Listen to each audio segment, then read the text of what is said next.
ерлі зайыпты болсаңдар отырып сөйлесіп шешіп алмайсыңдар ма деп. Себебі ерлі зайыптылар отырып сөйлесе алмайды ғой. Көп отбасында ерлі зайыптылар отырып сөйлесе алмайды. Өйткені неге? Құлақ күйі айнып кеткен екен. Отырып сөйлесе ұрыс басталады. Ұрыс басталады. Жоқ. Мысалға ол күйеуі сөйлеспеуі мүмкін, әйел, екеуінің ортасында бір нүкте қойылмаған өкпелер бар. Конфликт.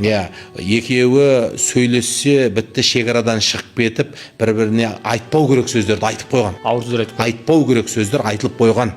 Сондықтан бірден жаңағы сұхбат, диалог басталса, ұрыс басталады, немесе бірден қол сілтеп әңгіме сол бірінші сөйлемнен аяқталады.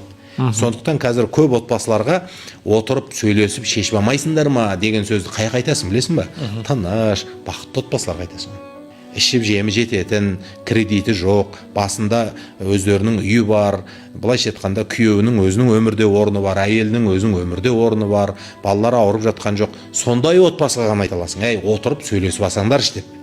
Ал енді басында кредит, өзі шаршап жүр, мына жақта күйеуінің проблемасы жетеді, мына жақта әйелінің жүйкесі тозған, жүндей түтіліп кеткен үйдің ішінде отырып сөйлесіп алсаңдаршы деудің өзі қорлық қой. Ол отырып сөйлесіпейін деп жатқан жоқ, сөйлесе алмайды.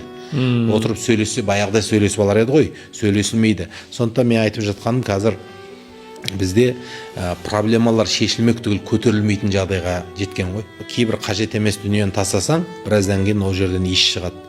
Біраздан кейін ол жер шірейді, біраздан кейін ол жерден у бөлінеді. Көп адамдардың үйіндегі проблема осы қоқыс сияқты болып кеткен ғой.